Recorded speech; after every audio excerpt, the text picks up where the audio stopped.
Hello दोस्तों, स्वागत है आप सभी का स्लीपी क्लासेस में। दोस्तों, अगर आप सोशियोलॉजी ऑप्शनल लेने की सोच रहे हैं या आपने लिया हुआ है, आप चाहते हैं इसको करंट अफेयर्स के साथ कैसे साथ में चलाया जाए, तो कुछ इंपॉर्टेंट लोग हैं जिनके बारे में हमें पढ़ना चाहिए जो अखबारों में रेगुलरली लिखते आए हैं। तो मैं आपको इस वीडियो के थ्रू यही बताने की ट्राई करूंगा कि किस तरह से हम सोशियोलॉजी को करंट अफेयर्स के साथ साथ चलाएं एंड कौन से लोगों को हम अखबारों में पढ़ें। ठीक है दोस्तों, सबसे पहले जैसी बात यहाँ पर जो मैं आपसे चाहूंगा करना वो यही है कि हम सोशो में ज़्यादा मार्क्स कैसे लें। ठीक है, मैंने पहले भी अपने वीडियो में जो हमने क्वेरी वाला वीडियो किया था उसमें बात की थी हमने कि हमें अगर हम रेलिवेंट करंट एग्जांपल्स डाल सकते हैं अपने आंसर्स में, चाहे वो थ्योरेटिकल आंसर हो, चाहे वो स्टैटिक आंसर पूछा हो, चाहे किसी थिंकर के बारे में पूछा हो, अगर हम आज के ज़माने से उसको दिखा सकते हैं कि सर आज के ज़माने में भी कितना रेलिवेंट है ये एक पर्टिकुलर चीज़, तो हम जैसा हमारे जैसा आंसर कोई है ही नहीं वहाँ पर दोस्तों। हमें एक्स्ट्रा मार्क्स मिलेंगे ही मिलेंगे, क्योंकि लगेगा कि हम अप्लाई कर रहे हैं, कि लगेगा कि हम मेहनत कर रहे हैं। और वो मेहनत कैसे लगेगा, क्योंकि हमने मेहनत की हुई है दोस्तों। ठीक है दोस्तों, इसीलिए रेलिवेंट करंट एग्जाम्पल सबसे इंपॉर्टेंट है। अब लेकिन यहाँ सवाल उठता है कि हम रेलिवेंट करंट एग्जाम्पल्स लाएं कहाँ से। तो दोस्तों, रेलिवेंट आर्टिकल्स पढ़ने से ही न्यूज़पेपर के हमें रेलिवेंट करंट एग्जांपल्स मिलेंगी एंड लेटेस्ट थिंकर्स के जो थॉट क्या चल रहा है उसके बारे में पता चलेगा। तो अब यहाँ पर कि कैसे पता लगेगा कि कौन सी चीज, कौन सा आर्टिकल सोशियोलॉजी ऑप्शनल के लिए रेलिवेंट है। तो दोस्तों, यहाँ पे कुछ लोग ऐसे हैं जो रेगुलरली कॉलम्स लिखते हैं, तो उनके अगर हम कॉलम्स को फॉलो करें, उन लोगों को फॉलो करें, तो डेफिनेटली हम अपने आंसर्स में और बेहतर डेप्थ और ज्यादा थिंकर्स और कंटेम्प्रेरीनेस ला सकते हैं। ठीक है, तो मैं आपको यहाँ पे एक लिस्ट देने वाला हूँ दोस्तों, दो अखबारों से, द इंडियन एक्सप्रेस और द हिंदू से, एंड कि उनमें से कि कौन से लोगों को हम डेफिनेटली फॉलो करें। सबसे पहले जैसे दोस्तों इंडियन एक्सप्रेस में Christophe Jeffrey law regularly secularism, religion वगैरह पे लिखते हैं। तो अकॉर्डिंगली हमें, जैसे हमारा पेपर 1 में हमें रिलीजन का चैप्टर है, सेकुलरिज्म की बात होती है, एंड हमें पेपर 2 में बात होती है, and then problems of minority etcetera, ऐसे टॉपिक्स लिखे हुए हमें सोशो में हमें पढ़ने हैं। एंड इनके आर्टिकल्स में से हमें कुछ नोट्स निकाल कर क्या लेटेस्ट डेवलपमेंट्स हैं हमने उनको नोट करते रहना है अपने शॉर्ट नोट्स में। देन सुरेंद्र जोतका जी पेपर 2 के लिए बहुत ज़्यादा यूजफुल, आप पढ़ेंगे आप देखेंगे कि हमने अपने एक्सटेंसिवली नोट्स में इनका नाम डाला हुआ है। एंड जैसे अगर क्रिस्टोफ जेफरे लॉ को तो लास्ट टाइम हमने अपने कोर्स में हमने इनके आर्टिकल्स को समराइज भी किया था, बच्चों को हमने वो आर्टिकल्स बनाकर भी दिए थे। ठीक है, उनकी समरी, क्योंकि एक तरह से चाह रहा था मैं बच्चों को थोड़ा सा और पुश करना कि ये आर्टिकल्स तो हमें पढ़ने ही पड़ेंगे। एंड देन दोस्तों दीपांकर गुप्ता जी रेगुलरली लिखते हैं। अगेन योगेंद्र सिंह जी का भी जैसे देहांत हुआ था तो उन्होंने आर्टिकल लिखा, बताया योगेंद्र सिंह जी के बारे में, बताया उनकी जो लिखने की शैली के बारे में, सोचने के विचारों के बारे में कि कैसे सोचते कैसे थे वो योगेंद्र सिंह जी। ठीक है, तो दीपांकर गुप्ता जी को पढ़ के हम योगेंद्र सिंह जी को जान पा रहे हैं। तो यही ब्यूटी है दोस्तों हमें रेगुलरली कुछ इंपॉर्टेंट लोगों को पढ़ने के। ठीक है, एंड देन दोस्तों सतीश देशपांडे जी कंटिन्यूसली लिखते हैं of various contemporary problems, sociological problems. Pratap Bhanu Mehta ji के बारे में तो हम हर अपने वीडियो में ऑलमोस्ट बात करते हैं। सबसे ही ज़्यादा एक रेलिवेंट करंट जो थिंकर अभी जो हमारे देश में जिंदा है वो है पीबीएम। ठीक है दोस्तों, एंड देन उपेंद्र बख्शी जी थोड़ा पॉलिटिकल जो चीज़ों पर ज़्यादा लिखते हैं, लेकिन हमारे पेपर 2 में बहुत काम आ सकता है जब कॉन्स्टिट्यूशन से जुड़ी हुई चीज़ों के बारे में जब हमें अपने आंसर्स में बात लिखनी है। एंड देन दोस्तों एक इंपॉर्टेंट चीज़ है कि अखबारों में अगर कोई भी सोशियोलॉजी का प्रोफेसर अगर लिख रहा है तो आप उसको डेफिनेटली पढ़िए। आप उनकी जैसे जो नीचे लिखा होता है ना, क्विक बायो लिखा होता है जिसमें बताते हैं कि the writer is a sociology professor in this university that place, तो उसको डेफिनेटली पढ़ लीजिए हमेशा, कभी मिस मत कीजिए। क्योंकि बहुत से ऐसे गेस्ट जो आर्टिकल लिखने वाले लोग भी रहते हैं, कॉलम्स लिखने वाले लोग रहते हैं, जो सिर्फ 1 या 2 या 3 आर्टिकल लिखने के बाद दोबारा शायद कभी एक्टिवली नहीं लिखेंगे।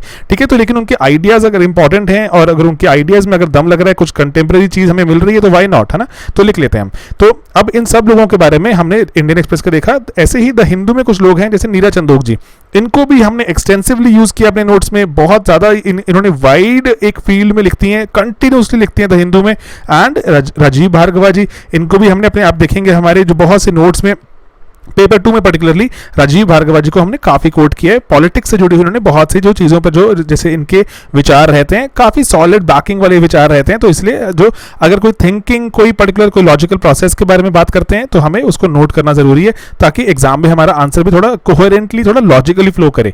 देन गोपाल कृष्ण गांधी जी थोड़ा हिस्टोरिकली चीज़ों को निकाल के लाते हैं, कंटेम्प्रेरी इशूज़ को जोड़ने की ट्राई करते हैं उसके साथ। हर्ष मंदर जी लीगल एंगल निकाल के लाएंगे of various social aspects. Then जॉन ड्रेस डेवलपमेंटल एस्पेक्ट निकाल के लाएंगे, आपको स्टैटिस्टिक्स देंगे, डेटा देंगे, छोटे छोटे केस स्टडीज बताएंगे। तो इसी कारण से ये इनके बारे में जब आप पढ़ोगे, इनके जो आर्टिकल्स पढ़ोगे, तो आपके आंसर सडनली बाकियों से डिस्टिंक्ट हो जाएंगे एंड और रेलिवेंट हो जाएंगे करंट एग्जांपल्स में। जानकी नायर जी अगेन ये लिखती हैं ये जो अगेन हिस्टोरिकली इंपॉर्टेंट चीज़ों के बारे में and again contemporary social issues के बारे में लिखती हैं। तो अब यहाँ पर भी अगर हमें कोई सोशियोलॉजी का प्रोफेसर दिखे द हिंदू में, तो और जैसे रेगुलरली अगर नहीं दिख रहा, आपको बाई चांस दिख गया, तो उनको भी नोट करके अपने नोट्स में डाल दीजिए। दोस्तों अगेन यहाँ बात एक इंपॉर्टेंट है कि सोशो के आंसर्स में, जैसे मैंने आपको पहले बताया था, अगर आप जीएस में भी आपको इनको यूज करना चाहें तो यूज कर सकते हैं, लेकिन थिंकर्स का नाम मत लिखिएगा, ठीक है। जैसे थिंकर्स की हम बात करते हैं वो हम ऑप्शनल में करें तो बेटर है। हमें जीएस में उनके थिंकर्स के सिर्फ आइडियाज चाहिए या विचार चाहिए, कंटेम्प्रेरी कुछ एग्जांपल्स मिल जाए तो बेटर है, हम थिंकर्स का नाम नहीं लिखेंगे। एंड एक और बात दोस्तों, मान लीजिए कि अगर आपने क्रिस्टोफ जेफरे लॉ जी ने आपको कोई अच्छा सा बहुत 3-4 थिंकर्स के नाम बता दिए, तो उन थिंकर्स को तो अपने आंसर में कोट कर सकते हैं, लेकिन ऐसा मत देखिएगा कि क्रिस्टोफ जेफरे लॉ राइट्स, ठीक है। क्रिस्टोफ जेफरे लॉ का जब तक वो खुद का ओरिजिनल आइडिया नहीं है, या प्रताप भानु मेहता का या नीरा चंदोक जी का ओरिजिनल आइडिया नहीं है, तब तक उनको कोट नहीं करना। तब तक हम सिर्फ उनको कोट करेंगे किनको, जिनको आइडिया को उन्होंने कोट किया हुआ, गेटिंग इट। तो जो जिस थिंकर को ये आइडिया एट्रीब्यूटेबल है सिर्फ उसी को कोट करना चाहिए, ना कि जिसने कॉलम लिखा, ठीक है। ये बात समझ रहे हैं आप? ओके।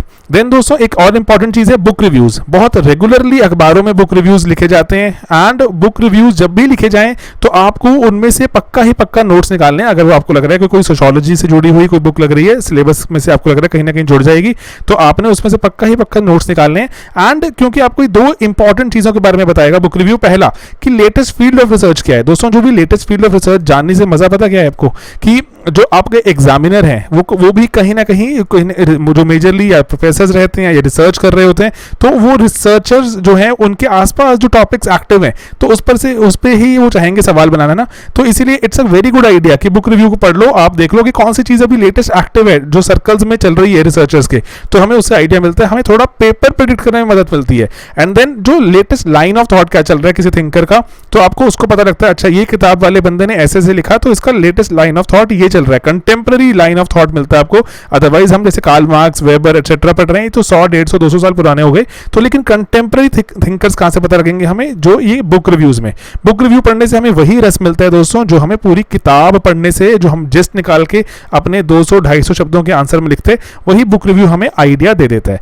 एंड देन दोस्तों ये बुक रिव्यूज कहाँ, रेगुलरली न्यूज़पेपर्स वगैरह में तो आते ही हैं, ईपीडब्ल्यू में बहुत रेगुलरली पब्लिश होते हैं। ईपीडब्ल्यू में अदरवाइज बहुत आर्टिकल्स आते हैं, हम सभी आर्टिकल्स नहीं पढ़ सकते, तो इसीलिए इंपॉर्टेंट है कि यहाँ पे बुक रिव्यू जो कभी आए तो बुक रिव्यू कभी मिस ना करें, ठीक है। एंड अगर आपको लगता है कि सिलेबस में कहीं ना कहीं जोड़ रहा है तो डेफिनेटली उसको शॉर्ट नोट्स बनाकर अपने नोट्स में डालें, ठीक है दोस्तों। तो इसलिए मैं अगेन आपको बोल रहा हूँ शॉर्ट नोट्स बनाने जरूरी है। जब लास्ट मिनट आएगा आपका, जब पेपर से पहले जब आप रिवाइज कर रहे होगे, तो आप जाके पूरा आर्टिकल नहीं पढ़ सकते, आप जाके पूरे जो ईपीडब्ल्यू नहीं खोल सकते, आपको अपने शॉर्ट नोट्स ही जो रिवाइज करने होंगे, क्योंकि हमें 200-250 शब्दों में कहीं ना कहीं सिर्फ उसी चीज को डालना है, थोड़ी सी चीज को, ठीक है। हम पूरा का पूरा बुक रिव्यू नहीं डाल सकते, हमें कुछ चंद लाइनें ही डालनी पड़ेंगी, इसीलिए शॉर्ट नोट्स बनाने बहुत जरूरी है अगर आपको एक टॉप रैंक निकालना है तो, ठीक है दोस्तों। तो इसीलिए रिस्पेक्टिव चैप्टर्स में डालते रहिए। जैसे क्रिस्टोफ जेफरे लॉ का आर्टिकल आपको लगा, मैंने आपको बताया, अच्छा उपेंद्र बख्शी जी ने कहीं कुछ लिखा, या राजीव भार्गवा जी ने लिखा, नीरा चंदोक जी ने लिखा, तो कहाँ पे कौन से चैप्टर में, पेपर 1 के या पेपर 2 में कहाँ फिट हो रहा है, तो वहां पर आपने उसको जो लगा लेना है। एंड अकॉर्डिंगली, क्योंकि जब रिवाइज करते रहेंगे साथ साथ रिवाइज होता जाएगा, एंड आपका वहां पे चैप्टर पक्का हो जाएगा हमेशा हमेशा के लिए, ठीक है दोस्तों। पेपर 1 पेपर 2 दोनों में ही फॉलो करना है। बाकी यही एक छोटा सा वीडियो था, मुझे लग रहा था बहुत इंपॉर्टेंट है बच्चों के साथ शेयर करना, कि सोशियोलॉजी के करंट अफेयर्स कैसे हम साथ साथ चलाएं, एंड कौन से इंपॉर्टेंट लोगों को हम कभी मिस ना करें अखबारों में अगर वो लिखें तो, ठीक है दोस्तों। बस मिलते हैं अपने अगले वीडियोज में बहुत ही जल्द। Bye bye, take care.